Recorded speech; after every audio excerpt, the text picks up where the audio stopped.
என்னை மன்னிச்சுடுங்க.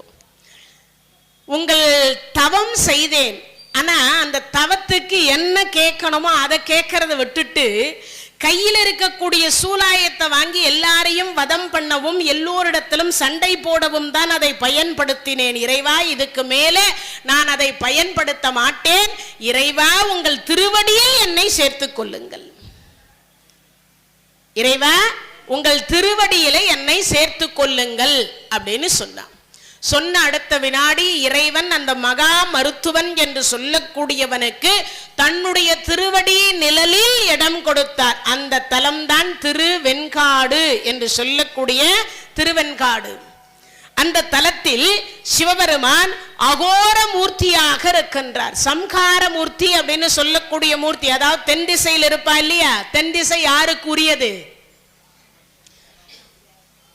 தென் திசை யாருக்கு உரியது? யமனுக்கு உரியது. தெரிஞ்சு வச்சுக்கணும். ஒவ்வொரு திசையும் யாருக்கு உரியதுன்றத தெரிஞ்சு வச்சுக்கணும். யமனுக்கு உரியது. யமனுக்கு உரிய திசையில இப்ப அவர் முகம் இருந்தா அந்த மூர்த்திக்கு என்ன பேரு? அகோரம்னு பேரு. அப்பனா என்ன அர்த்தம்? ரொம்ப உக்கரமாக இருப்பார் என்பது பொருள். இந்த மூர்த்தியை திருவெண்காட்டு தலத்துல மட்டும்தான் தரிசிக்க முடியும், வேற எந்த தலத்திலுமே தரிசிக்க முடியாது. கோப சொரூபமான தரிசனம். ஆனா பேருக்கு தான் அகோர மூர்த்தி. அப்படி போய் பாதத்தை தொட்டுட்டீங்கன்னா என்னவா இருப்பாரா? உலகத்துல அவரை மாதிரி ஒரு சாந்தமான மூர்த்தியை பார்க்கவே முடியாது. அப்பேற்பட்ட மூர்த்தி. அந்த இறைவனாக இருக்கக்கூடிய திருவெண்காடர் அகோர மூர்த்தியாக இருந்து ஜோதி சொரூபமாக மாயை என்கின்றதை அழித்ததனால, அவனுக்கு ஞானத்தை கொடுத்ததனால, ஒரு அசுரனுக்கு ஞானம், அவன் பணிந்தான். என்ன சொல்றான்? அசுரனாவே அழிக்கணும். சைவத்துல ஒரே ஒரு கோட்பாடு. சைவத்துல என்ன தெரியும் உங்களுக்கு எல்லாருக்கும்? சைவத்துக்கும் வைணவத்துக்கும் உள்ள வித்தியாசம்.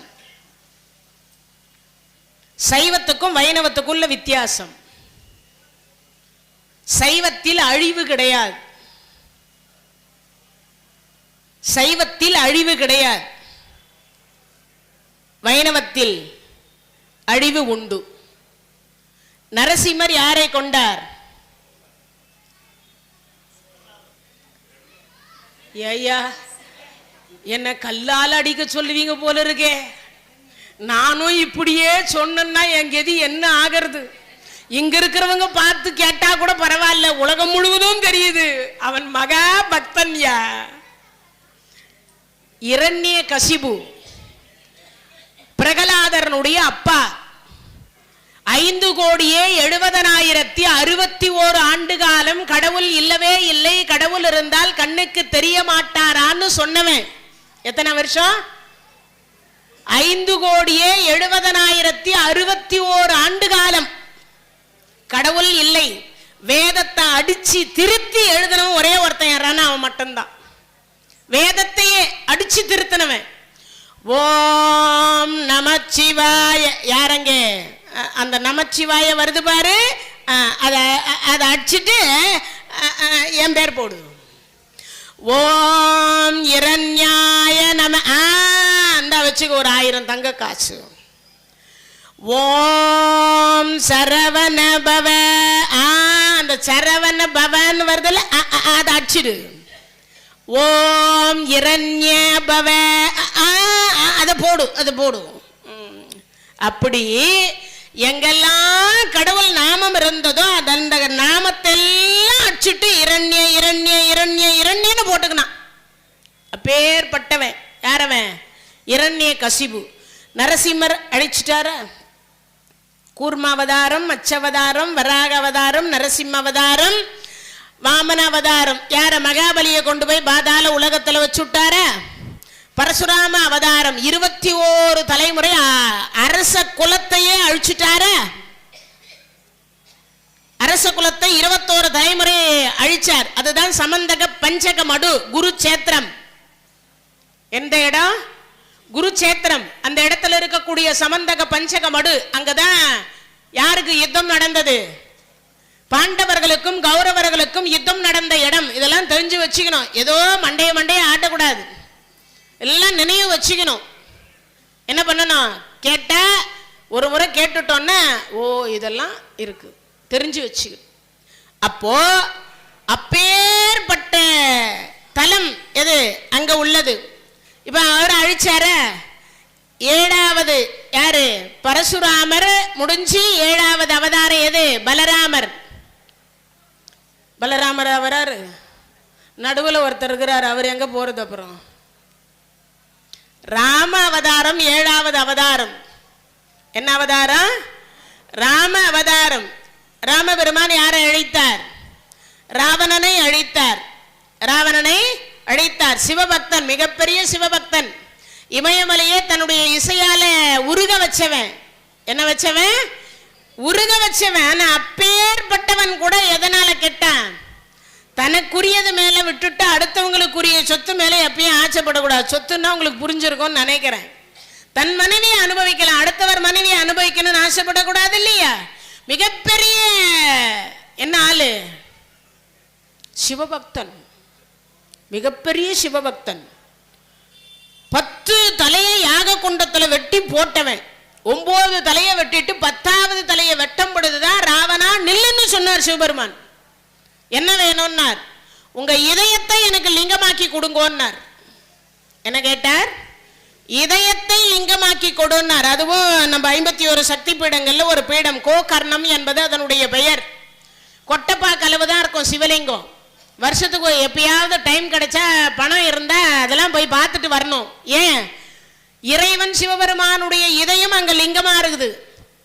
கொட்டப்பா கலவு கட்ட வரல பாதி, கருவறை வரைக்கும் போகலாம். வேற எந்த தலத்துக்கும் அனுமதி கிடையாது. கோகர்ணத்துக்கு மட்டும் அனுமதி உண்டு. ஏன்? இறைவன் சிவபெருமானுடைய இதயம் அங்க இருக்குது. அதை வாங்கின்னு வந்தவர் ராவணன். ஆனா அவனையே அழித்தவர் ராமபெருமான். பகவானாக இருக்கக்கூடியவர் கீதையினுடைய உபதேசனை செய்தார். ஆனா அப்படி உபதேசனை செய்திருந்தும் கூட என்ன பண்ணார்? 1 கோடி அரசர்கள் மாண்டாங்க. எவ்வளவு பேரு? 1 கோடி அரசர்கள் மாண்டாங்க. அவர் நினைச்சிருந்தா மகாபாரத யுத்தத்தை தடுத்து நிறுத்தியிருக்கலாம். தர்மத்தின் வாழ்வு தன்னை சூது கவ்வும், இறுதியில் தர்மம் வெல்ல வேண்டும் என்பதற்காக 1 கோடி பேர் இறந்து போனாங்க. இது எல்லாமே வைணவத்தில் உள்ள புராணம். ஆனா சைவத்தில் எங்கேயாவது சொல்லுங்க யாராவது அழிஞ்சிருக்கிறாங்கன்னு சண்டை போட்டு? ஒவ்வொன்னா பட்டியலிட்டு சொல்றேன் பாருங்க. அனலாசூரன் என்று சொல்லக்கூடியவன், விநாயக பெருமான் என்று சொல்லக்கூடியவர் சண்டைக்கு போனார், கையில ஏந்தி வாயில போட்டுக்கினார். அதுதான் இன்னைக்கு உங்களுக்கு எல்லாருக்கும் ஜீரணமாக இருக்கக்கூடிய அனல் வெப்பம். உங்களுக்கு வயிற்றுல சூடு இல்லைன்னா ஜீரணம் ஆகாது. அந்த அனலாசுரனை கையில ஏந்தி வாயில போட்டுட்டு அவர் வயிற்றுல இருக்கிற அனல் தான் நம்ம வயிற்றுல இருக்கக்கூடிய வெப்பம். நம்ம உடம்புல கொஞ்சம் சூடு அதிகமாச்சுன்னா ஜொரோம்போம், நம்ம உடம்புல கொஞ்சம் சூடு கம்மியாச்சுன்னா ஜன்னியும்போம். இப்போ புரிஞ்சிச்சா? ஆனா அவனை இன்னைய வரைக்கும் உயிரோட வச்சுட்டு இருக்கார். யார் அவரு? பிள்ளையார். மூஷிக வாகனம் கஜமுகா சூரன் அசுரனா இருந்து யுத்தம் செய்தார். அழியா வரம் வாங்கினான். வரம் வாங்கினதுக்கு அப்புறம் என்ன பண்றதுன்னு தெரியல, யுத்தம் பண்ணிட்டே இருக்கிறார். எதுக்கும் அழிவில்லைன்னு பார்த்தார். தன் தந்தத்தை ஒடிச்சு அவன் மேல எறிந்தார். எந்த ஆயுதத்தினாலையும் மரணம் வரக்கூடாதுன்னா தந்தம் ஆயுதம் இல்லையேன்னு ஒடிச்சு எரிஞ்சார். அது மூஞ்சூரா வந்தது. எலி வாகனமா வந்தார். கடைசியில பார்த்தார், என்ன பண்ணிட்டார்? எனக்கு நீ வாகனமா இருன்னு வச்சுக்கொண்டார். சரி, இது பரவாயில்ல, இது பிள்ளையார் கதை. முருகப்பெருமான் சேவலும் மயிலுமாக இன்னைக்கு யார் இருக்கா? சூரபதுமன் இருக்கார். சிங்கமுகா சூரன் என்னவாக இருக்கின்றான்? அம்பாளுக்கு சிம்ம வாகனம், வேற யாரும் கிடையாது. சிங்கமுகாசூரன் தான் அம்பாளுக்கு சிம்ம வாகனமாக இருக்கக்கூடியவன். நீங்க ஏதோ பெருசா யாரோ நினைச்சு கூடாது, அந்த மாதிரி இயற்கையாகவே வாகனம் இருக்குன்னு நினைக்கூடாது. சிங்கமுகாசூரன் தான் அம்பாளுக்கு சிம்ம வாகனமாக இருக்கக்கூடியவன். தாரகாசூரன் ஐராவதமாக இருக்கின்றான் ஐயப்பனுக்கு ஐயனாருக்கு. இப்ப புரிஞ்சிருக்கும் நினைக்கிறேன். அவங்கள யாரையுமே அழிக்கல, அவங்க யாரையுமே அழிக்கல. மன்மதனை கூட கல்யாணத்தப்ப பார்வதி திருக்கல்யாணத்தின் பொழுது எரிச்சு சாம்பலாக்கினார் பார்வையினால. ஏன்னா காமனை உற்பத்தி பண்ணவர் சிவபெருமான். அந்த காமனே தன் மேல பானம் போட்டார். அவர் உட்கார்ந்து சனகாதி முனிவர்களுக்கு உபதேசனம் பண்ணிட்டு இருக்கிறவர் போது இவர் பானம் போட்டார். ஏன்னா இவர் மன்மத பானம் போட்டாதான் பொண்டாட்டி ஞாபகம் வரும். கரும்பு வில்லு அரும்பு நானு. யாருக்கு? இந்த மன்மதனுக்கு. இந்த பிரம்மா சும்மா இல்லை, 33 கோடி தேவர்கள் எத்தனை வருஷம் கஷ்டப்படுறான்? 60 லட்சம் வருஷத்துக்கு மேல கஷ்டப்படுறான். 1008 அண்டங்களும் 108 யுகமா கஷ்டப்பட்டு இருக்கோம். இவ்வளவு வருஷம் கஷ்டப்பட்டு இருக்கிறோமே, உனக்கு எங்கேயாவது கருணை இருக்க? நீ போறியா இல்ல உன்னை நான் கொள்ளட்டுமான்னார். உங்க கையால சாகிறத விட சிவபெருமான் கையால சாகிறது மேலுன்னு பிரம்மா போய் பானம் போட்டார். போட்டு அடுத்த வினாடி பார்த்தார், என் மீது காமபானமா அப்படின்னு என்ன பண்ணிட்டார்? நெற்றிக்கண்ணை திறந்து எரிச்சுட்டார். ரதி தேவி வந்து அழுதா, சுவாமி என் திருமாங்கல்யம் இல்லைன்னா நான் எப்படி சுவாமி? உலகத்தவர்கள் கண்ணுக்கு தெரியாது. என்ன பண்ணிட்டார்? உலகத்தவர்கள் கண்ணுக்கு தெரிய மாட்டார், உன் கண்ணுக்கு மட்டும் தெரிவார். அதனாலதான் மன்மதன் நம்ம கண்ணுக்கு தெரியறது இல்லை. கடற்கரையிலையோ காலேஜிலையோ, ஆமா கடற்கரையிலையோ காலேஜில எல்லாம் போய் இப்போ கோயிலையே ஆயிடுச்சு. அந்த மாதிரி எல்லாம் ஆயிப்போச்சு. என்ன பண்றது? அதான் நம்ம சொல்லி குற்றம் இல்லை. இறைவனுடைய கருணையினால வாரியார் சுவாமிகள் சொல்றார்,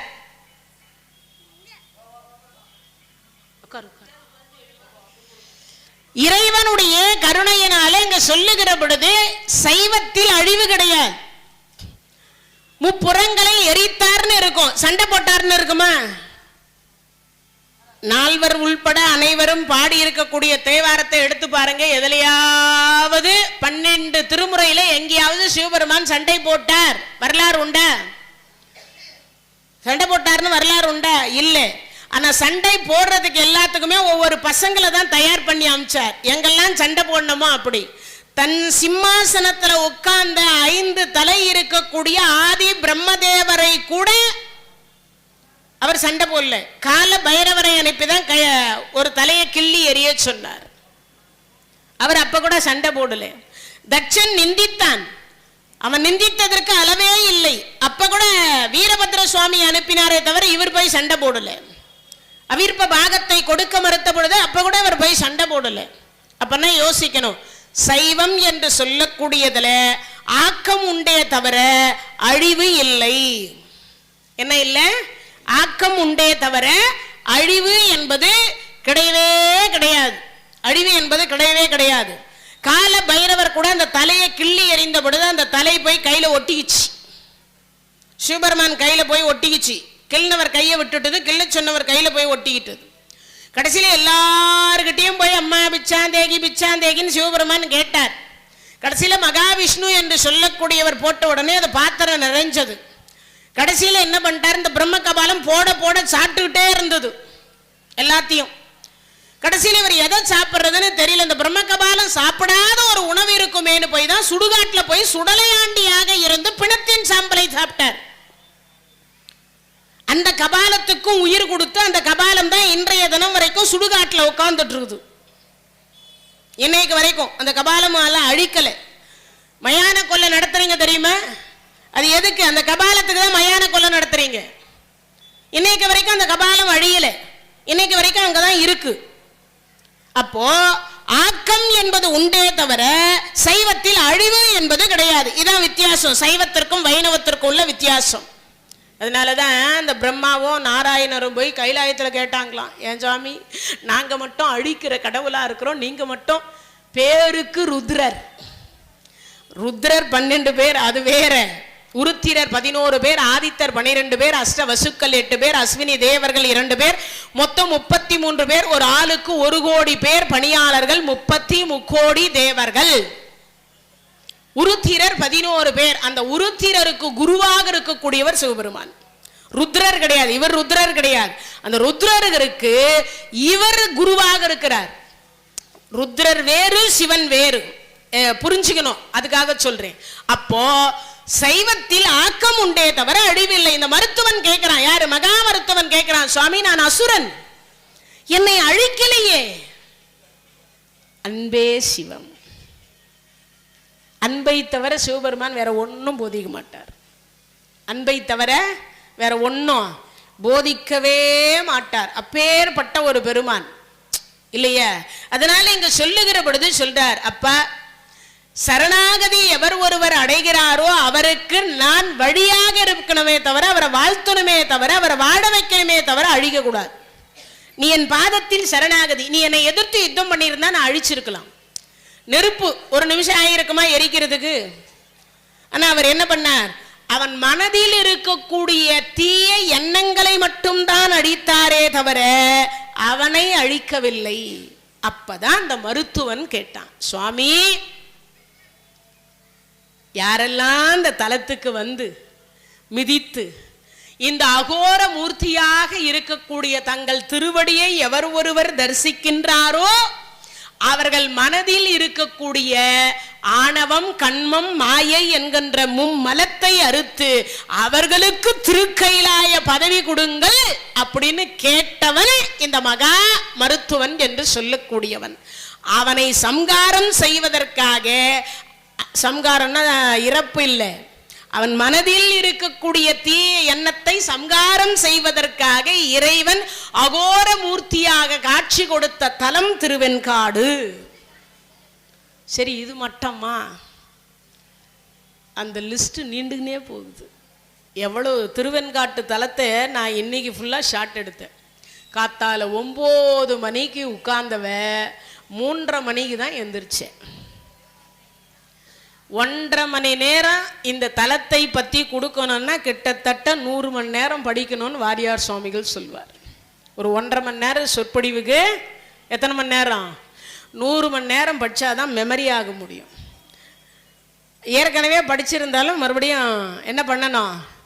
ஆமாம், அதை படிக்கணும். அப்படி படித்தா மட்டும்தான் அது நினைவில் தங்கும். அப்பேற்பட்ட ஒரு சிறப்புக்கு உரிய கதை.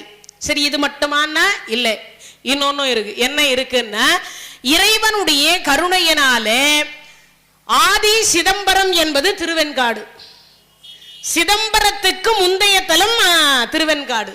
யாருன்னா நம்புவீங்களா? 4 யுகமா இருக்குதான். எத்தனை யுகம்? 4 யுகமாக. சிதம்பரத்திற்கு முன்னதாகவே உள்ள தலம் என்று ஆதி சிதம்பரம் என்பது திருவெண்காடு. இன்னொன்னு, சிதம்பரத்தில் எப்படி ஓடுகள் தங்கத்தினால் நெய்யப்பட்டிருக்குமோ அதே மாதிரிதான் திருவெண்காட்டு தலத்திலும் நெய்யப்பட்டிருக்கும். எத்தனை ஓடுன்னு யாருக்காவது தெரியுமா? தெரியல. 21,600. எவ்வளவு? 21,600 ஓடுகள் அங்கு நெய்யப்பட்டிருக்கு. அதுக்கும் நமக்கும் என்ன சம்பந்தம்? மூச்சு காற்று என்று சொல்லக்கூடியது ஒரு நாளைக்கு எத்தனை முறை சுவாசிக்கிறீங்க? 21,600 முறை சுவாசிக்கிறீங்க. அந்த 21,600 முறை சுவாசத்தை வைத்துதான் அங்கு அந்த ஓடுகள் நெய்யப்பட்டது. அது சிதம்பரத்தில் இருப்பது தங்கத்தினால் நெய்யப்பட்டது, இங்கு செப்பு என்று சொல்லக்கூடிய செம்பினால் நெய்யப்பட்டது. ஆதி சிதம்பரம் என்பது இந்த தலம். எல்லா தலத்திலையும் ஒரே ஒரு திருவிளையாடு, அதாவது ஒரே ஒரு ஆடல் நடராஜரை தான் பார்க்க முடியும். எத்தனது? எல்லா தலத்திலையுமே ஒரு கோலத்தில் தானே இருக்கணும். ஒரு கோலத்தில் சுவேதன் என்று சொல்லக்கூடியவனுக்காக 9 வயது குழந்தைக்காக 9 நடனத்தை காண்பித்த ஒரு இடம் எது? திருவெண்காடு. அதனாலதான் சுவேத ரன்னீஸ்வரர், சுவேத வேதாரண்யீஸ்வரர் என்பது அவருடைய பெயர். அப்போ அந்த குழந்தையினுடைய பெயர் அவருக்கு வந்துச்சான். 9 வயசு குழந்தைக்காக என்ன பண்ணாரா? 9 திருவிளையாட எதை? நடன கோலத்தை காண்பித்தாராம். ஒவ்வொரு தலத்துல ஒவ்வொரு தாண்டவம்னு சொல்லுவோம் இல்லையா?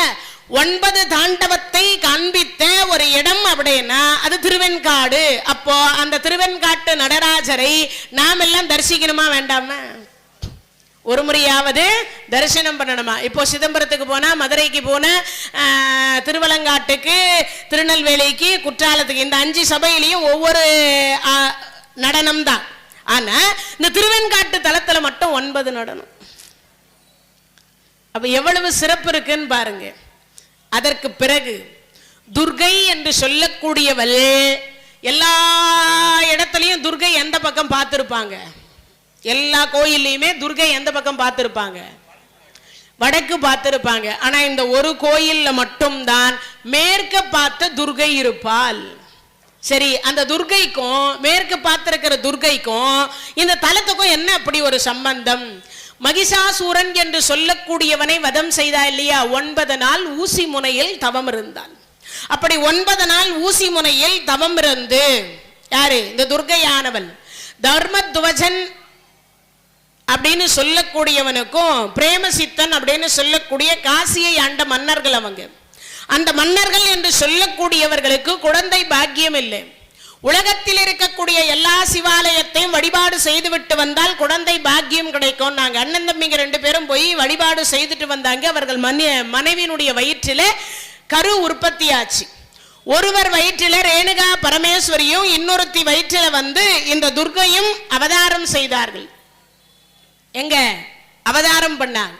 இந்த துர்கை என்று சொல்லக்கூடியவள் மகிஷாசூரன் என்று சொல்லக்கூடியவன் மிகவும் தேவர்களையும் முனிவர்களையும் சித்தர்களையும் துன்புறுத்துகிறான் என்பது தெரிந்து கொண்டு இந்த அம்பாலாக இருக்கக்கூடியவள் அவன் கண்ணுக்கு படுகிற போல அவன் காவலர்களுக்கு தெரியும் விதமாக அப்படி போகிற பொழுது இந்த பெண்ணை பார்த்து ஆசைப்பட்டு மகிஷாசூரன் திருமணம் செய்து கொள்ள வேண்டும் என்று கேட்டு யுத்தம் செய்து என்னை வெற்றி பெற்றால் நான் உன்னை திருமணம் செய்து கொள்ளுகிறேன் என்று அம்பாள் சொல்ல, அதற்கு பிறகு யுத்தம் செய்கிற பொழுது 9 நாள் ஊசி முனையில் தவம் இருந்து 84 லட்ச யோனி பேதத்தின் இடத்திலிருந்து ஆயுதத்தை வாங்கியதனால ஆயுத பூஜை என்று சொல்லக்கூடியதை கொண்டாடுகின்றோம். எப்பத்திலிருந்து?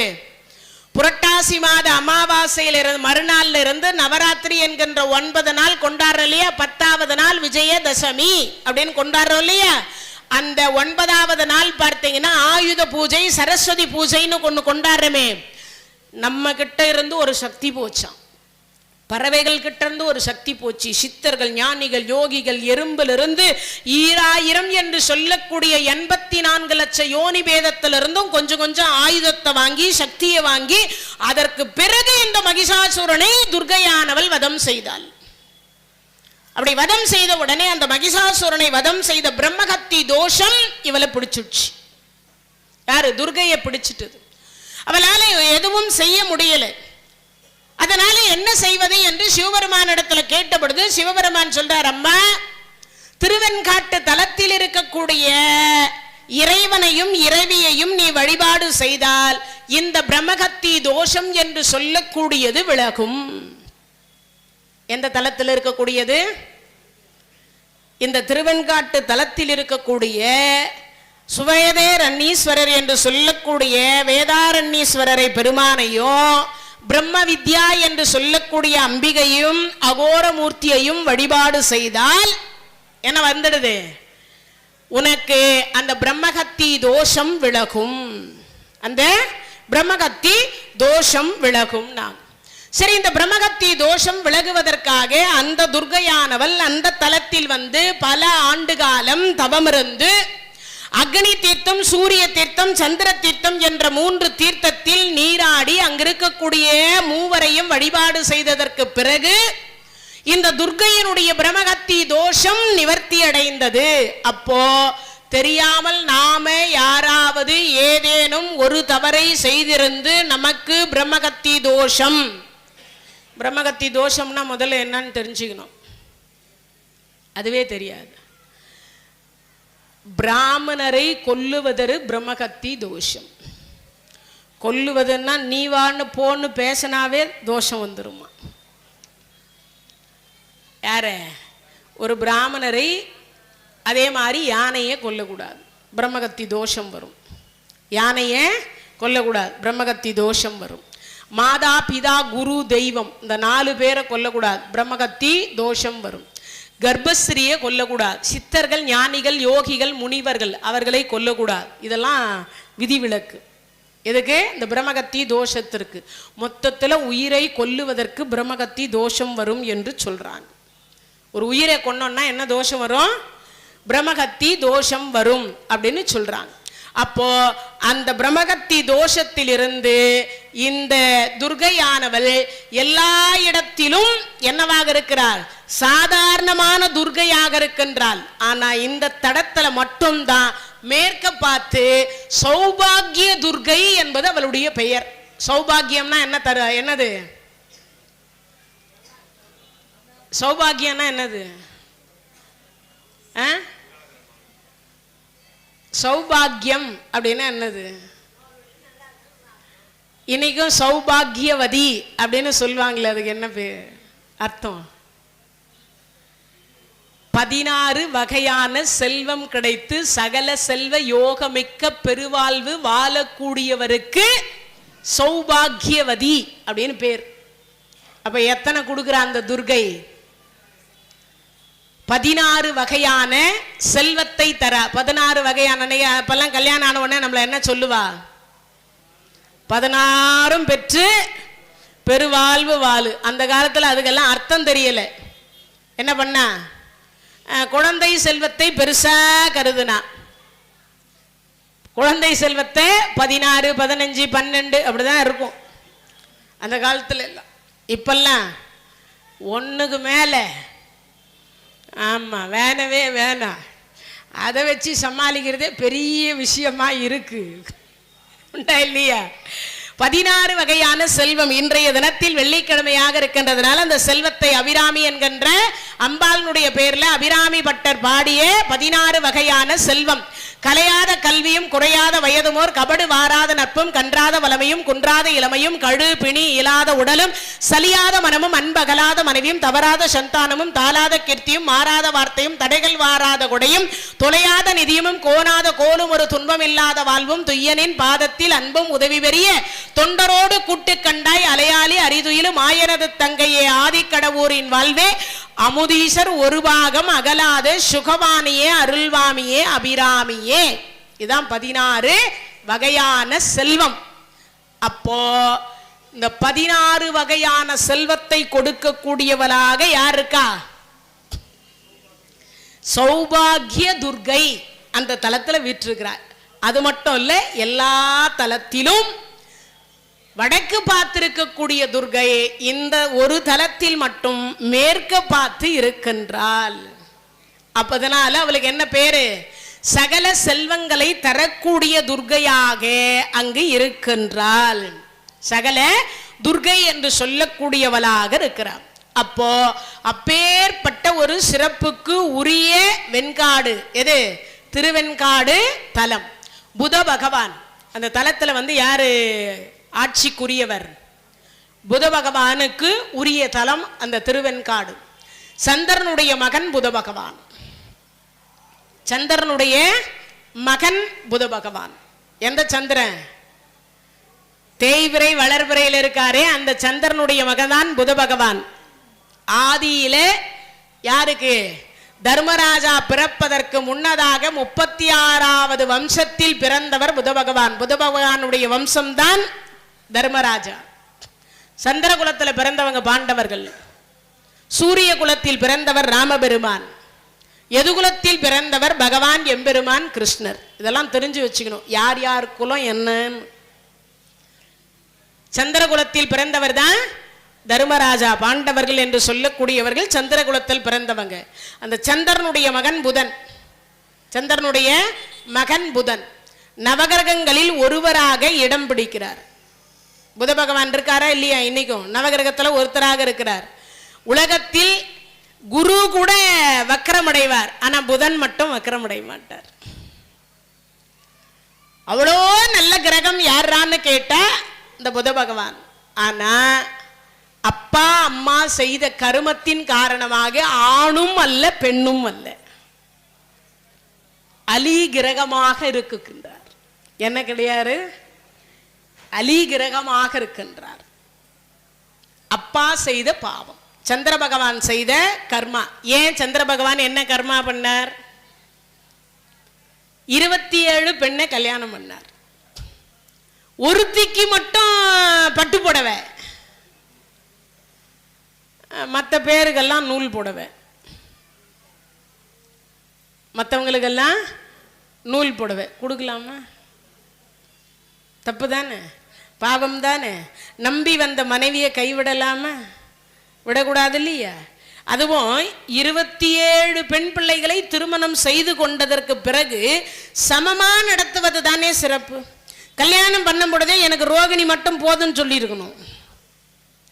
மற்ற பெண்களை சொல்லு.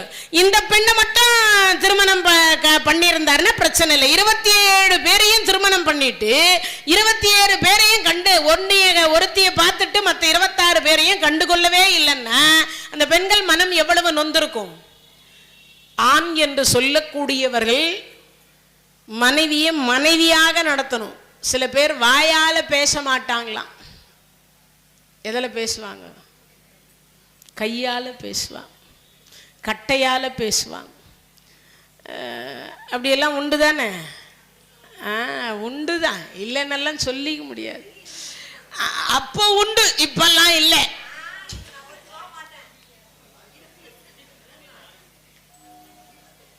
இப்போ நீங்க வேறமா, அடுத்த வினாடி போய் இப்பெல்லாம் கோர்ட்ல கேஸ் கொடுத்துறாங்க, டைவர்ஸ் அப்படின்னு. நீங்க வேற ஏன் சும்மா இருங்க. ஒரு காலத்தில் இருந்தது, ஒரு காலத்துல இருந்தது, இல்லைன்னு சொல்ல முடியாது. ஆனா இப்பெல்லாம் நீ அப்படி தட்டுறதுக்கு முன்னாடியே அங்க ஸ்டேஷன்ல கம்ப்ளைண்ட் போயிடுது. அது மேல தெரியுமா, அடிக்கிறியா அடி அடி, முன்சா அடிச்சு பார், ஆதாரத்தை கையில வச்சுக்கிறாங்க, அடிச்சுக்கிறேன்னா. அது ஒரு காலம் இருந்துச்சு, இப்பெல்லாம் அப்படி எல்லாம் கிடையாது. அது மட்டும் இல்ல, இப்ப இன்னொரு சட்டம் இருக்கு. என்ன தெரியுமா? பெண்ணையே பெண்ணினுடைய அனுமதியே இல்லாம மனைவியா இருந்தாலும் தொடக்கூடாதுன்னு ஒரு சட்டம் இருக்குது. அதனால அதெல்லாம் அப்ப இருந்திருக்கலாம், அடிச்சிருக்கலாம். அது உண்மை, இல்லைன்னு சொல்ல முடியாது. நானே எங்க வீட்டுக்காரர்கிட்ட சாகரத்துக்கு முன்னாடி கூட முந்தின நாள் கூட அடி வாங்கியிருக்கிறேன். ஆமா, திட்டுவார். அவருக்கு என்ன திட்டம்னா, நான் எப்பயும் படிச்சுக்கிட்டே இருக்கணும்.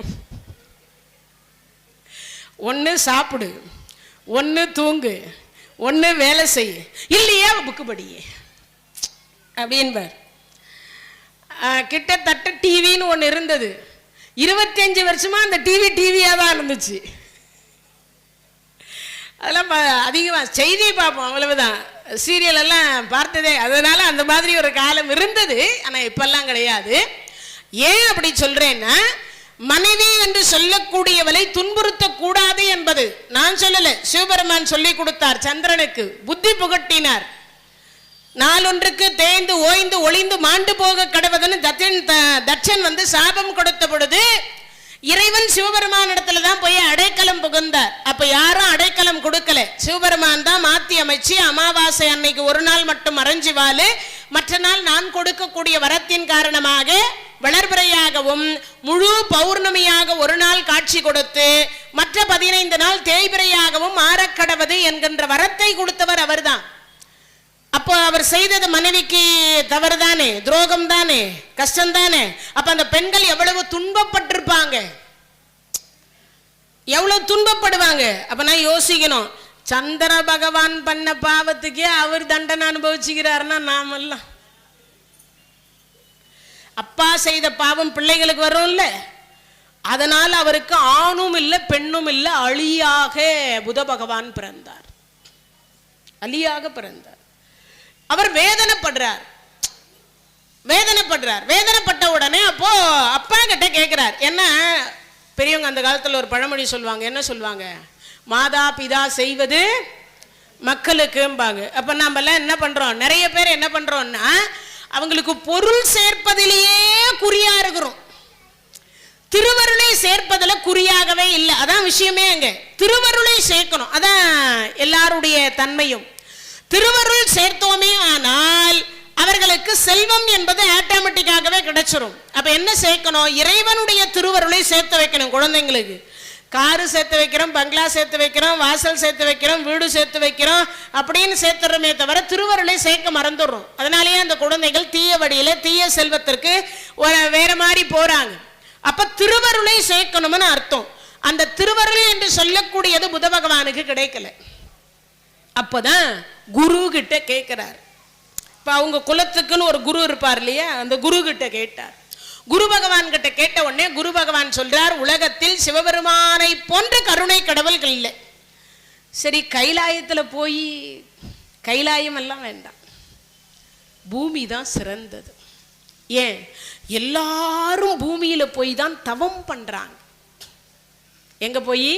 பூமியில. யமதர்மராஜா எங்க தவம் பண்ணார்? இமயமலையில தவம் பண்ணார். சனீஸ்வரர் காசியம்பதியில் தவம் பண்ணி தான் ஈஸ்வர பட்டம் பெற்றார். ராவணேஸ்வரர் தவம் பண்ணார், பூமியில தான் தவம் பண்ணி 9 தலையை வெட்டி யாக குண்டத்துல போட்டு ஈஸ்வர பட்டம் வாங்கினார். அகத்தியர் தவம் பண்ணார், எங்க தவம் பண்ணார்? பொதிகை மலையில தவம் பண்ணார். அப்பனா தெரிஞ்சுக்கங்க பூமி எவ்வளவு சிறந்தது. அதனாலதான் அவ்வை பிராட்டி சொன்னா, அரிது அரிது மானிடராய் பிறத்தல் அரிது, கூன் குருடு செவிடு பேடு நீங்கி பிறத்தல் அதை விட அரிதுன்னா. எத மனுஷனா பிறக்கிறது பெரிய விஷயம் இல்லை, அதுல கூன் குருடு செவிடு பேடு நீங்கி பிறப்பது அரிதுன்னா. அப்போ பூமியில தான் மனிதனா பிறக்க முடியும், தேவலோகத்துல போய் பிறக்க முடியுமா? முடியாதுல்ல. அப்ப இந்த பூமி எவ்வளவு சிறந்தது. அப்ப சொன்னார், நடுநாடு என்று சொல்லக்கூடிய தலத்தில் இருக்கக்கூடிய திருவெண்காடு என்கின்ற இடம் இருக்கின்றது. அங்கு இருக்கக்கூடிய ஈஸ்வரனை நீ தவம் செய்து வழிபாடு செய்தாயே ஆனால் நிச்சயமாக நீ ஆணாக மாறலாம் சொன்னாங்க.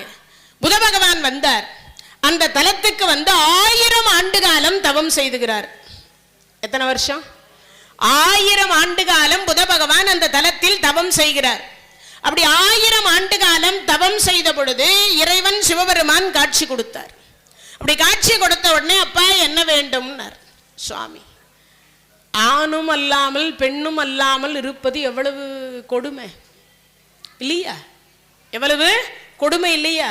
அதனால என்னை அலி என்று சொல்லக்கூடிய நிலையில நான் இருக்கேன் கிரகத்தை. அதனால நவகிரகங்களில் நானும் ஒருவனாக இருக்க வேண்டும், இந்த தலத்தை மட்டுமாவது எனக்கு ஆண் தன்மையை கொடுங்கள் என்று கேட்டார். என்ன தன்மை? ஆண் தன்மை என்று சொல்லக்கூடியதை கொடுங்க என்று கேட்டார். அந்த ஒரு தலத்தில் புத பகவான் ஆண் தன்மையோடு இருக்கின்றார். அதனாலதான் அந்த தலத்துக்கு புதர திசை என்று சொல்லக்கூடியது நடக்கின்ற பொழுது, புத புத்தி நடக்கின்ற பொழுது அந்த தலத்துக்கு போய் எவர் ஒருவர் அங்கிருக்கக்கூடிய இறைவனையும் புத பகவானையும் அம்பாலையும் வழிபாடு செய்தால் 16 வகையான செல்வத்தோடு பட்டம் பதவி என்கின்ற எல்லாம் கிடைக்கும். டாக்டர் படிக்கணும்னா இந்த புத பகவானுடைய அனுகிரகம் இருந்தா மட்டும்தான் டாக்டர் படிக்க முடியும். மெடிக்கல் அப்படின்னு சொல்லக்கூடியதை படிக்கணும்னா இந்த புத பகவான், இந்த திருவெண்காட்டு தலத்தில் இருக்கக்கூடிய புத பகவான் அனுகிரகம் இருந்தா மட்டும்தான் மெடிக்கல் சீட்டு கிடைக்கும், இல்லைன்னா கிடைக்காது. மருத்துவன் அப்படின்னு சொல்லக்கூடியது மட்டும் இல்ல, இந்த தலத்துல புத பகவான் என்னவாக இருக்கிறார்? ஆணாக இருந்து அருள் பாலிக்கின்றாராம். அப்போ ஆணாக இருந்து நவகிரகத்தில் ஒருவராக இருந்து 1000 ஆண்டு காலம் பூஜை செய்த ஒரு பெருமான் திருவெண்காடு. அப்போ அந்த திருவெண்காடு என்று சொல்லக்கூடிய தலம் எவ்வளவு சிறப்பு வாய்ந்தது அப்படின்னு பார்க்கணும். அடுத்ததா தட்சிணாமூர்த்தி. எல்லா தலத்திலையும் தட்சிணாமூர்த்தி எப்படி இருப்பார்? எந்த பக்கம் பார்த்திருப்பார்? தெற்கு பார்த்திருப்பாரு. கால் எப்படி மடக்கி வச்சுன்னு இருப்பார்? ஒரு கால் கீழே இருக்கும், ஒரு கால் மடக்கி இருக்கும். அதான தட்சிணாமூர்த்தி கோலம். ஆனா இந்த தலத்துல அப்படி இருக்க மாட்டார். இந்த தலத்துல ஒவ்வொரு கையும் ஒரு பக்கம் இருக்கும், ஒரு காலும் ஒரு பக்கம் இருக்கும். ஒவ்வொரு காலும் ஒவ்வொரு பக்கம் இருக்கும், ஒவ்வொரு கையும் ஒரு பக்கம் இருக்கும். மற்ற தட்சிணாமூர்த்திக்கும் திருவெண்காட்டில் இருக்கக்கூடிய தட்சிணாமூர்த்திக்கும் நிறைய வித்தியாசம் உண்டு. ஒரு திசைக்கு ஒரு கையும் காலும் பார்த்துட்டு இருக்குமா. அங்க சனகாதி முனிவர்களுக்கு உபதேசனை செய்தவர் தான் தட்சிணாமூர்த்தி. நவகிரகத்தில் இருக்கக்கூடிய குரு வேற, சிவாலயத்தில் இருக்கக்கூடிய தட்சிணாமூர்த்தி வேற. நிறைய பேரு கன்ஃபியூஷன் பண்ணிக்கிறோம். நிறைய பேரு, ஆமா, நிறைய பேருக்கு அது ஒரு இன்னும் புரிதல் வரல சரியா. சனகாதி முனிவர்களுக்கு குருவாக இருந்து உபதேசனை செய்தவர் சிவபெருமான். அவருக்கு தட்சிணாமூர்த்தி முகூர்த்தம் என்கின்றதோடு அவர் என்ன திசை பார்க்கிறார்? தென் திசை பார்த்து இருக்கின்றார். தென் திசை பார்த்து உட்கார்ந்து சொல்றார். சனகாதி முனிவர்களுக்கு பிரணவத்தினுடைய பொருளை சொல்லி கொடுக்கிறார். அது மட்டும் இல்ல, உபதேசனை செய்கிறார். எதை பத்தி? உலகத்தை பற்றி. என்ன படிச்சா அவங்களுக்கு சாந்தம் அடையல, நிறைய படிச்சாங்க, மனம் அமைதி அடையல. மனம் அமைதியை அடைவதற்கான வழி சொல்லுங்க சுவாமின்னு இறைவனை வேண்டி பிரார்த்தித்து அவர்களை இருக்கின்ற பொழுது பிரம்மகுமாரர்கள் என்று சொல்லக்கூடிய சனகாதி முனிவர்கள் 4 பேர், அந்த 4 பேருக்கு உபதேசனை செய்த கோலம்தான் தட்சிணாமூர்த்தின்றது. ஆனா நவகிரகத்தில் இருக்கக்கூடியவர் வியாழ பகவான், அவருக்கு குருன்னு பேர். 33 தேவர்களுக்கு குரு அவர். நம்ம 12 ராசியில இருக்கக்கூடியதுல நமக்கு 9 நவகிரகத்தில் இருக்கக்கூடியவர் குரு, அதுக்குதான் அவர் குரு. அந்த குருவுக்கு இந்த தட்சிணாமூர்த்தி குரு. இப்ப புரிஞ்சிருக்கும் நினைக்கிறேன். ஏன்னா நிறைய பேருக்கு கொண்டக்கடலை மாலை இவருக்கு போடுறதா அவருக்கு போடுறதா அந்த சந்தேகம். 2 பேருக்கும் போடலாம். ஆனா குரு வக்கரம் அடைந்திருந்தாலோ, குரு பார்வை கிடைக்கணும்னாலோ, இல்ல குருவை வணங்கி பெற வேண்டியதை பெறணும் அப்படின்னு நினைச்சா நவகிரகத்தில் இருக்கக்கூடிய குருவுக்கு தான் போடணுமே தவிர தட்சிணாமூர்த்திக்கு போடக்கூடாது. தட்சிணாமூர்த்தி லேட்டாக தான் அங்கே போய் சொல்லுவார், உடனே எல்லாம் சொல்ல மாட்டார். ஏன்னா உனக்கு கிடைக்கணுமா வேண்டாமான்னு தட்சிணாமூர்த்தி ஆராய்ச்சி பண்ணுவார். ஆனால் குரு அப்படி இல்லை, வணங்கினா கொடுத்தே ஆகணும், அதான் குரு. நவகிரகத்தினுடைய வேலை என்னது? வணங்கினா கொடுக்கணும், அதான் அதனுடைய வேலை. ஆனால் தட்சிணாமூர்த்தி அப்படி கிடையாது. அதுக்கு ஒரு புண்ணியம் பண்ணியிருக்கணும், தவம் பண்ணியிருக்கணும். அப்படி தவம் பண்ணி புண்ணியம் பண்ணி அதுக்கப்புறம் அவர் ஆராய்ச்சி பண்ணி, அப்பா குரு கொஞ்சம் பார்வையை பார்த்துரு அப்படின்னு அவர் ரெக்கமெண்டேஷன் பண்ணுவார், அவ்வளவுதான். அப்பனா என்ன அர்த்தம்? இவரை வணங்க வேண்டாமான்னு அர்த்தம் கிடையாது. இவர்கிட்ட வணங்கினால் ஞானம் கிடைக்கும், மும்மலங்கள் நிவர்த்தியாகும், நான் என்கின்ற அகந்தை போகும். அதுக்கப்புறம் என்ன கிடைக்கும்? ஞானத்தோடு அறிவோடு முக்தி என்கின்ற ஒன்றையும் தருவார், முக்தியை தருவார். நான் என்கின்ற அகந்தையை அழிப்பார் தட்சிணாமூர்த்தி. நான் என்கின்ற அகந்தை. இன்னொன்னு, வாழ்க்கையில திருப்தி அடையக்கூடிய மனதை தருவார். போதும் என்கின்ற மனம் இருக்கு இல்லையா, அது தரக்கூடியவர் தட்சிணாமூர்த்தி. ஏன்னா அது தெரியாம தான் சனகாதி முனிவர்கள் அவர்கிட்ட கேட்டாங்க. போதும் என்கின்ற அந்த மனத்தோடு முக்தி என்கின்ற நிலையை அடைவதற்கு என்ன ஞானம் தேவை என்பதை சொன்னவர் அவர். அதனாலதான் அவருக்கு தட்சிணாமூர்த்தி முகூர்த்தம். இந்த தலத்தில் இருக்கக்கூடிய தட்சிணாமூர்த்தி பிரம்மா என்று சொல்லக்கூடியவர். 33 தேவர்கள், 1008 அண்டங்களை 108 யுகமாக சூரபதமன் ஆட்சி பண்ணா இல்லையா?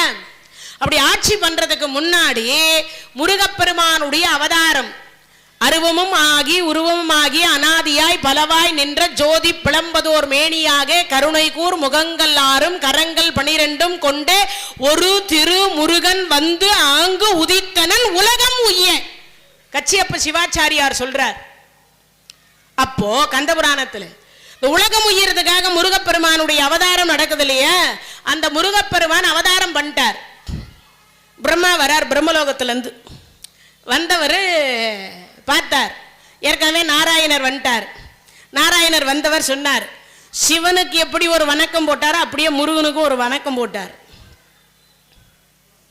வணக்கம் வச்சு அப்படி போட்டு முடிச்சாரு. சும்மா இவர் பின்னாடி வராரு பிரம்மா, சொல்லணுமா இல்லையா? சுவாமி வணக்கம் அப்படின்னு சொல்லணுமா இல்லையா? இது நேற்று பேஞ்ச மலையில் இன்னைக்கு முளைச்ச காலம். நாம எப்போத்திலிருந்து இருக்கிறோம், இவரை விட பெரியவங்க. நான் போய் இந்த பொடி பையனை வணங்கணுமான்னு கொஞ்சம் இந்த மானாக்கான அறிவுரை நம்மளாம் நிறைய கொஞ்சம் படிச்சுட்டாவே மானாக்கானா வந்துடுது. நான் எவ்வளோ படிச்சுக்கிறேன் தெரியுமா? ஆமாம், மாமியார் படிக்காதவங்க, மருமக கொஞ்சம் படிச்சிருக்கோம், அது சொல்லும் உங்கள் அம்மாவுக்கு ஒன்றும் தெரியாது. நான் எவ்வளோ படிச்சுக்கிறேன், உங்களை விட நான் அதிகமாக வாங்குகிறேன் சம்பளம். உங்கள் அம்மா ஒன்றா ரொம்ப வருது கிராஸில் வழியில், சொல்லி வைங்க. ஒன்று அது இருக்கணும், இல்லைன்னா நான் இருக்கணும். படிச்சுட்டா பணிவு வரணுமா? என்ன வரணும்? பணிவு வரணும். படிப்பு என்பது எதை வளர்க்கிற? அறிவை வளர்ப்பதற்கு படிப்பு, அவ்வளவுதான். நம்ம விலங்கோட விலங்கா இருந்துருவோம். அந்த கல்வி அறிவு என்பது வந்தாதான் நம்ம எல்லாம் என்ன பண்ண முடியும்? விலங்கிலிருந்து கொஞ்சம் வேறுபடுவோம், புரியும். சில விஷயங்கள் புரியாது, சில விஷயங்கள் புரியும் இல்லையா? அப்ப அறிவு தேவைப்படுகிறது. அதற்கு அந்த அறிவு வளர்த்துக்கணுமே தவிர என்ன பண்ணக்கூடாது, அகங்காரம் வரக்கூடாது மனசுல. இப்ப இந்த பிரம்மா வணங்காம போறார். போன உடனே வீரவாகு தேவரை கூப்பிட்டு கேட்டார் முருகப்பெருமான், யார் அவரு? நான்முகன், படைக்கும் தொழில் செய்யக்கூடிய நான்முகன். ஓ அப்படியா, முன்பு போனாரே அவர், அவர் காக்கும் தொழில் செய்யக்கூடிய உங்க மாமா, தாய் மாமா, உங்க அம்மாவை தாரவாத்து கொடுத்தவர்.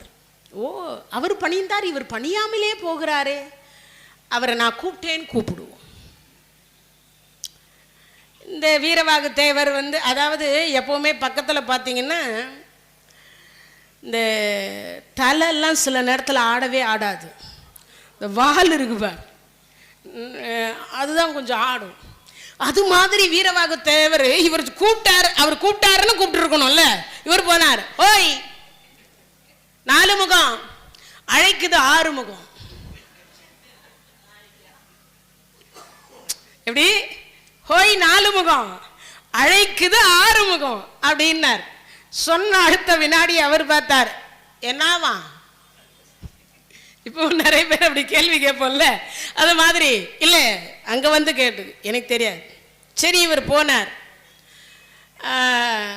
ஆமாம், நீங்கள் பிரம்மா என்ன தொழில் பண்ணுறீங்க? படைக்கிற தொழில் எதை வச்சு படைக்கிறீங்க? பிரணவத்தை வைத்து.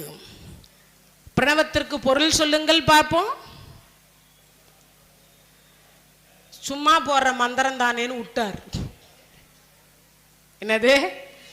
ஓம் என்பது பிரணவம் அப்படின்னா யாருக்காவது அது பிரணவத்துக்கு பொருள் என்னன்றது தெரியுமா? என்ன பொருள் அதுக்கு? தினம் தினம் புதிய புதிய அர்த்தத்தை தரவல்லது பிரணவம். தினம் தினம் புதிய புதிய பொருளை தரவல்லது பிரணவம். தினம் தினம் புதிய புதிய ஆற்றலை தரவல்லது பிரணவம். தினம் தினம் காலத்துக்கு ஏற்றார் போல. காலம் எது? திரேதாயுகம், கிரேதாயுகம், துவாபர யுகம், இப்ப நடக்கிறது கலியுகம். எத்தனை யுகம் மாறினாலும், எத்தனை தலைமுறை மாறினாலும் பிரணவம் அந்தந்த நேரத்திற்கு ஏற்றார் போல தன்னுடைய நிலையை மாற்றிக்கொள்ளும். அதுக்கு உங்களுக்கு ஒரு உதாரணம் சொல்றேன் பாரு. ஃப்ரிட்ஜில் என்ன கலர்ல நீங்க தண்ணி பாக்ஸ்ல ஊத்தி வைக்கிறீங்களோ அந்த கலர்ல அது மாறி போயிடும். ப்ளூ கலர்ல ஊத்தி வச்சா ப்ளூவா தெரியும். பாக்ஸ் தான் ப்ளூ, தண்ணி என்னது? ஒரே கலர் தான். அப்போ அந்த இடத்திற்கு தகுந்தாற் போல, அந்த நிறத்திற்கு தகுந்தாற் போல தண்ணி மாறுத. காலத்திற்கு ஏற்றார் போல பிரணவம் தன்னை மாற்றிக்கொண்டே இருக்கும். அதுக்கு முன்னாடி உங்களுக்கு எல்லாம் சொல்லணும், அதுக்கு முன்னாடி எல்லாம் நீங்கெல்லாம் நடந்து வந்தீங்க. இப்பெல்லாம் ஆட்டோ இருந்தா வருவோம், பஸ் இருந்தா வருவோம், உண்டா இல்லையா? அப்புறம் கார் இருந்தா வருவோம். ஒரு காலம் அதெல்லாம் இருக்குல்ல. இப்போல்லாம் நிறைய பேர் சொல்றாங்க, நான் எப்பவுமே மாசத்துக்கு ஒரு 10 வாட்டி ஃப்ளைட்லேயே தான் பறக்கிறது. ஆமாம், சொல்றோம் இல்லையா? அது மாதிரி சொல்லிப்போம்ல. அப்போ அப்ப இருந்த காலம் நடந்து வந்தோம், காலத்திற்கு ஏற்றார் போல கொஞ்சம் கொஞ்சம் மாறிக்கொண்டே இருக்கு. ஆனா என்னைக்கும் இறைவன் இங்கே தான் இருக்கிறார். அப்பன்னா என்ன அர்த்தம்? காலத்திற்கு ஏற்றார் போல பிரணவம் என்கின்ற ஒன்று பொருளாக எந்தெந்த ரூபத்தில் வடிவம் எடுக்கணுமோ அந்த ரூபத்துல எடுக்கும். இன்னொன்று, எந்த மந்திரம் உச்சரித்தாலும் பிரணவத்தை போட்டீங்கன்னா அடுத்து வரக்கூடிய வாக்கியம் பிழை இல்லாமல் வரும். ஓம் சரவண பவ, ஓம் நமச்சிவாய, ஓம் துர்கையே போற்றி, ஓம் காமாட்சியே போற்றி, ஓம் முருகா போற்றி, ஓம் விநாயகா போற்றி, ஓம் கந்தா போற்றி. நீங்க எந்த கடவுள் பெயர் போட்டாலும் முன்னாடி ஓம் போட்டீங்கன்னா அடுத்து வரக்கூடிய வாக்கியம் பிழை இல்லாமல் வரும் என்பதற்கு பிரணவம் ஒரு சாட்சி. பிரணவத்தை போட்டு சொன்னீங்கன்னா அடுத்து வரக்கூடிய இறை நாமத்திற்கு பல மடங்கு சக்தி கூடும். பிரணவம் சொல்லாம எந்த மந்திரத்தையும் சொல்லக்கூடாது. பிரணவத்தை போடாம சொல்லாம இப்போ ஒரு எழுதுறதுக்கு கூட நம்ம என்ன பண்றோம், பிள்ளையார் சொல்லி போடுறோம். அது போல இது பிரணவம் அப்படின்னு சொல்லு. இப்ப இவர் என்ன பண்ணிட்டாரு, சும்மா போடுற மந்திரம் தான். சிவபெருமான் தொழில் கொடுத்தார், இதை படைக்கிற தொழிலை. அப்ப வாங்குற பொழுது இவர் என்ன பண்ணியிருக்கணும்? பிரணவத்துக்கு பொருள் சொல்றார். இந்த பிள்ளையார் சுழிகெல்லாம் அர்த்தம் எவன் தெரிஞ்சு வச்சுக்கிறது? சரி சொல்லுங்க சுவாமி சொல்லுங்க. அவர் பாட்டுக்கு விட்டார், கேட்கவே இல்லை. மற்றதெல்லாம் கேட்டார், பிரணவத்தை சொல்லுகிற பொழுது கேட்கல, விட்டுட்டார். பிரணவத்தை கொண்டு இப்ப பொருள் தெரியல, பிரணவத்தை கொண்டு படைக்கிறன்னு சொல்லி பிரணவத்திற்கு பொருள் தெரியாம நீ என்னையா படைப்ப? தலையில ஒரு கூட்டு கூட்டினார், இருந்ததும் மறந்து போச்சு. முருகப்பெருமான் பிரம்மதேவரை அந்த தலையில கூட்டினார். 4 தலையிலையும் குட்டுப்பட்ட பிரம்மதேவர் உண்டு, 4 தலையிலையும் குட்டுப்பட்ட பிரம்மதேவர் உண்டு. இப்ப குட்டிட்டார், இருந்தது எல்லாம் மறந்து போச்சு. இப்ப சாதாரணமா நம்ம கையால கொட்டினா பரவாயில்ல, 5 முகமாச்சு விட்டுடும். இது 6 முகம் விடுமா? 6 முகம், 4 முகத்தை கொட்டினா என்ன ஆக யோசிச்சு பாருங்க. இருந்ததும் போச்சு, மறந்து போச்சு. படைக்கிறது எப்படின்னு தெரியல, சிறையில வச்சுட்டார் முருகப்பெருமான். முருகனே இப்ப படைக்கிறார், முருகனே இப்ப படைக்கிறார். அப்படி படைத்த பொழுது பிரம்மாவை சிறையில் அடைச்சிட்டார். முருகன் சொன்ன உடனே சிவபெருமான் ரெக்கமெண்டேஷன் வரார், அம்பாள் வராங்க, எல்லாம் வந்தாங்க ஒவ்வொருத்தர. முருகா அவரை வெளியில விடு. அப்ப அவருக்கு பிரணவத்துக்கே பொருள் தெரியல. உனக்கு தெரியுமா? ஓ தெரியுமே. யாரா சொல்லி கொடுத்தா? குருவா இருந்து பார்வதி ஆறுமுக பெருமான் உற்பத்தியாகி வளர்ந்து கார்த்திகை பெண்கள் வளர்த்த உடனே 6 பேரையும் ஒன்னா சேர்த்து இந்த கடைசி குழந்தைங்க மேல எப்பவுமே பார்த்தீங்கன்னா அந்த அம்மாக்களுக்கு கொஞ்சம் எக்ஸ்ட்ரா பாசம் வச்சுருப்பா. அப்பம்மா 2 பேருக்குமே கடைசி குழந்தைங்க மேல கொஞ்சம் பாசம் எக்ஸ்ட்ரா இருக்கும். ஏன்னா அதுக்கு அடுத்து அவங்களுக்கு குழந்தை பிறக்காது. அதனால என்ன பண்ணுவாங்கன்னா இந்த கடைக்குட்டி மேல மட்டும் கொஞ்சம், முத குழந்தை கொஞ்சம் தூங்கி இருந்துச்சு, ஏய் மூதேவி சீக்கிரம் எழுந்திரியன்வா. அதே இந்த கடைசி குட்டி கொஞ்சம் தூங்கி இருந்தாடே, அவன் குழந்தாடா மா, வயசு 25ஆவது இன்னும் குழந்தைன்னு சொல்லிட்டு இருக்க, பெரியவன் சொல்லுவான். இது எல்லா வீட்லயும் நடக்கிற விஷயம். அதனால இங்க சொல்லும் பொழுது இந்த கடைக்குட்டினாவே கொஞ்சம் பாசம் தாசி. அந்த அம்மா என்ன பண்ணா, இந்த மடியில தூக்கி வச்சுட்டான். யார? முருகப்பெருமான். இப்ப சிவபெருமான் பிரணவத்தை சொல்லி கொடுத்துட்டு இருக்காரு. யாருக்கு? அம்பாளுக்கு. இது படுத்துன்னு இருக்குது சும்மா இல்லை, காதை கொஞ்சம் தீட்டி வச்சு கேட்டுக்கு. என்னமோ அப்பாவும் அம்மாவும் ரகசியம் பேசிக்கிறாங்களே, என்னவா இருக்கும்னு கொஞ்சம் கேட்டார். ஒரு காதாண்டா பரவாயில்ல. எத்தனை காது? 12 காது. ஒரு காதல கேட்கறதையே நம்மெல்லாம் முழுசா வச்சுக்க மாட்டேங்கிற அவர் 12 காதல கேட்டுக்கிறாரு. எப்படி இருக்கும்? இங்க வச்சுட்டார், நிலைநிறுத்தி கொண்டார். அப்படி நிலைநிறுத்தி கொண்டதனால இப்ப சொல்றார் முருகப்பெருமான், குருவாக இருந்து தாங்கள் கேட்பதா இருந்தா யாரு? நான் குருவாய் இருந்து சொல்லும் பொழுது நீங்க சீடனா இருந்து கேட்பதா இருந்தால் பிரணவத்துக்கு பொருள் சொல்றேன். அதுதான் சுவாமி மலை. தகப்பன் சுவாமின்னு பேரு. யாருக்கு? முருகப்பெருமானுக்கு. சுவாமி மலை அப்பனுக்கு பாடம் சொன்ன சுப்பையன்னு பேரு. இப்போ அந்த திருவிளையாடல் நடந்ததல்லவா, பிரம்மாவுக்கு எல்லாம் மறந்து போச்சு. தலையில கூட்டிட்டு இப்ப சிறையில இருந்து விடுவிச்சுட்டாங்க. பிரம்மாவுக்கு என்ன பண்றதுன்னு தெரியல, எல்லாம் மறந்து போச்சு. படைக்க துறையில போய் உட்கார்ந்தா படைக்க முடியல, என்ன செய்வது என்று தெரியல. தெரியாத பொழுது அப்பதான் சொல்றார், சுவாமி எனக்கு எல்லாம் மறந்து போச்சு, நான் என்ன செய்வது? அப்பதான் சித்தி புத்தி என்று 2 பேரை படைச்சு கொடுத்தார் பிள்ளையார்.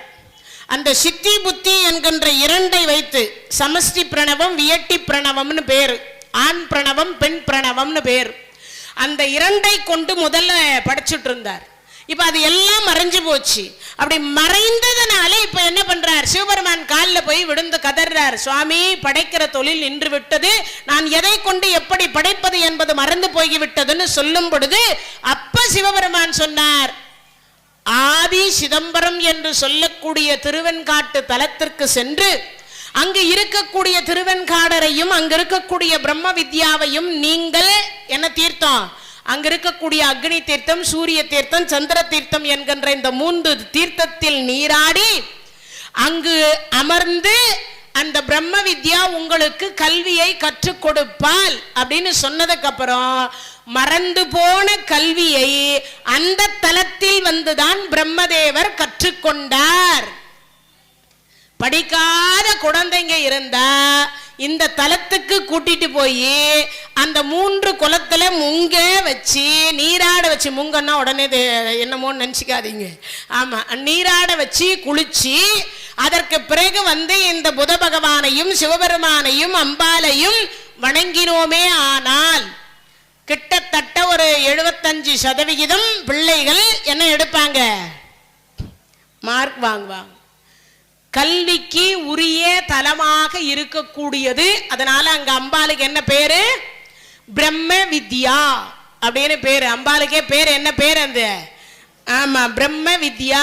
அதுக்கு இன்னொரு அர்த்தமும் உண்டு. இந்த பிரம்மதேவர் பிரணவத்தை மறந்து படைக்கிற தொழிலை மறந்ததனால இங்க இருக்கக்கூடிய அம்பாலும் இங்க இருக்கக்கூடிய சிவபெருமானும் சேர்ந்து அந்த பிரம்மதேவருக்கு என்ன கொடுத்தாங்க, பிரணவத்துக்குரிய பொருள் கொடுத்ததனால, பிரணவத்துக்குரிய பொருளை சொல்லி கொடுத்து அவருக்கு சொல்லி கொடுத்ததனால இந்த தலத்திற்கே பிரணவ பீடம்னு தான் பேரு.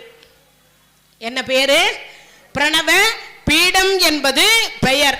17 ஏக்கர்ல இருக்கு கோயில். எவ்வளவு, 17 ஏக்கர்ல இருக்கு. 3 குளம் இருக்கின்றது. எத்தனை குளம், 3 குளம். ஒன்று அக்னி தீர்த்தம், சூரிய தீர்த்தம், சந்திர தீர்த்தம். இந்த தீர்த்தத்துல நீராடணும். சரி, இது மட்டும்தானா அப்படின்னு ஒரு கேள்வி. அங்க ஒரு அம்பாள் ஒருத்தி இருக்கிறா. இந்த அம்பாள் மட்டும் இல்ல, அங்க இன்னொரு அம்பாளும் இருக்கிறாளாம். அந்த அம்பாள் என்று சொல்லக்கூடியவள் பிள்ளை இடுக்கி அம்மன் அப்படின்னு ஒரு அம்மா இருக்கிறா. பிள்ளை இடுக்கி அம்மன் அப்படின்னு ஒரு அம்மா இருக்கிறா. அம்பாலே அப்படி ஒருத்தி இருக்கா. திருஞான சம்பந்தர் அந்த தலத்துக்கு போனார். 4 பாடல் பெற்ற தலம் அந்த தலம். ஒருத்தர் 2 பேர் இல்ல, 4 பேர். யாரு, ஆமா அப்பர், சுந்தரர், அப்புறம் மாணிக்க வாசகர், திருநாவுக்கரசர். 4 பேரும் பாடல் பெற்ற தலம் திருவெண்காட்டு தலம். அந்த தலத்தில் அற்புதமான முறையில் ஞான சம்பந்த பெருமான் போலான்னு போன அவருக்கு வழி தெரியல. எங்க திருவெண்காட்டுக்கு போறதுக்கு வழி தெரியல. எல்லையில நின்று திருவெண்காடரை பற்றி பாடுறார். பாடிய உடனே சிவபெருமான் பார்க்கிறார், அம்பிகை குழந்தை அங்கேயே நின்று பாடுறா, இங்க வந்து பாடுவா, என் காதுல நல்லா கேட்கலான்னு பார்த்தேன், ஆனா கடைசியில அங்கேயே நின்று பாடுறானே, எப்படி நான் இதை கேட்கறது அப்படின்னார். அப்பதான் என்ன பண்ணார், அப்படியா சுவாமி இருங்க நான் போயிட்டு வர்றேன் அப்படின்னு சொல்லிட்டு இங்கிருந்து என்ன பண்ணாலாம், நேரா ஞான சம்பந்தர்கிட்ட போனாலாம். போன உடனே குழந்தை ஏண்டாப்பா இங்கேயே நின்று பாடுற, அம்மா எனக்கு திருவெண்காட்டுக்கு போறதுக்கு வழியே தெரியலம்மா. என்னடா சொல்ற, வழி தெரியலையா, சரி வா நான் கூட்டு போறேன். கையில பிடிச்சி கூட்டிட்டு வரல, இடுப்புல தூக்கி வச்சுட்டு வந்தா. இடுப்புல தூக்கின்னா இடுப்புல நீங்க எந்த பக்கம் வெயிட் தூக்குவீங்க, குழந்தைய தூக்குவீங்க, இடது பக்கம் தான் தூக்குவீங்க, வலது பக்கம் தூக்க முடியாது. ஆனா அம்பிகை வலது பக்கம் தூக்கி வச்சுட்டு வந்தால, இடுக்கிட்டு வந்தால. எந்த பக்கம், வலது பக்கம் இடுக்கி கொண்டு வந்ததனால அந்த அம்மையாருக்கு பிள்ளை இடுக்கி அம்பாள்னு பேரு. கல்யாணமாயி 10 வருஷம் 12 வருஷம் 15 வருஷம் குழந்தை இல்லாத தம்பதியர்கள் அங்க இருக்கக்கூடிய சூரிய தீர்த்தம், சந்திர தீர்த்தம், அக்னி தீர்த்தம் என்கின்ற தீர்த்தத்தில் ஒரு 48 நாள் அங்கேயே தங்கி இருந்து தீர்த்தமாடி அங்கு இருக்கக்கூடிய இறைவன் முன்னாடி யாகம் வளர்த்து அங்கு கொடுக்கக்கூடிய பிரசாதத்தை உண்டு வந்தால் கண்டிப்பாக இந்த இடுக்கி அம்பாள் குழந்தை பேரு தந்ததாக வரலாறு இன்னைக்கு வரைக்கும். அந்த அம்பாளுக்கு என்ன பேரு, இடுக்கி அம்மன் அப்படின்னு பேரு. பிள்ளை இடுக்கி அம்பாள்னு பேரு.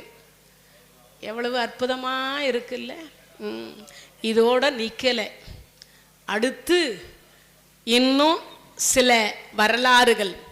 பிரம்மா என்று சொல்லக்கூடியவர் அழிந்து ஆயுள் நிறைவடைந்த பிறகு இந்த திருவெண்காட்டு தலத்தில் வந்துதான் ஜீவ சமாதி என்று சொல்லக்கூடியதை அடைந்து யோக நிலை என்று சொல்லக்கூடிய தவநிலையை அடையக்கூடிய தலமும் இந்த தலம் தான். அதுக்குரிய வரலாறும் நாளைய தினத்தில் தெரிந்து கொள்ளலாம். அது மட்டும் இல்லாம மெய்கண்டர் என்று சொல்லக்கூடிய சிவஞான போதம் என்கின்ற நூலை எழுதிய தலமும் இந்த தலம் தான். அதனுடைய சிறப்புகள் எப்படி மெய்கண்டர் என்று சொல்லக்கூடியவர் இறைவனுடைய சிவபெருமானுடைய சிவஞான போதம் சைவ சித்தாந்தத்திற்கு நூலாக இருக்கக்கூடிய சிவஞான போதத்தை எழுதி கொடுத்து எப்படி அங்க வித்யா என்று சொல்லக்கூடிய இந்த பிரம்ம வித்யா எப்படி அவரை ஆட்கொண்டார் என்கின்ற வரலாறு அனைத்தையும் நாளைய தினத்தில் இந்த திருவெண்காடு தலம் என்று சொல்லக்கூடியது தொடரும் என்பதை தெரிவித்துக் கொண்டு இவ்வளவு நேரம் இந்த நிகழ்ச்சியை கேட்டுக்கொண்டிருந்த அனைத்து அடியார் பெருமக்களுக்கும் எல்லாம் வல்ல இறைவன் வாழ்நாள் அடைவர் வறுமையுளார் நன்மனை மக்கள் பொன் பூன் ஆள் இடம் புகழ் போதம் பெறுவ பின்மையொன்றும் காணா நின்னாமும் கருதுகின்றோம் ஒற்றை கண்முதல் பார் மானார்வ உற்ற மயிலே வடிவுடை மாணிக்கமே. இந்த 16 வகையான செல்வத்தோடு நோயற்ற வாழ்க்கை குறைவற்ற செல்வம் என்று சொல்லக்கூடியதை தர வேண்டும் என்று சொல்லி அனைவரையும் வேண்டி பிரார்த்தித்து கேட்டுக்கொண்டு மீண்டும் நாளை 7 மணிக்கு உங்கள் அனைவரையும் சந்திப்பேன் என்பதை கூறிக்கொண்டு நன்றி கூறி விடைபெறுகின்றேன். நன்றி, வணக்கம். தென்னாருடைய சிவனே போற்றி, எந்நாட்டவர்க்கும் இறைவா போற்றி, வெற்றிவேல் முருகனுக்கு அரோகரா.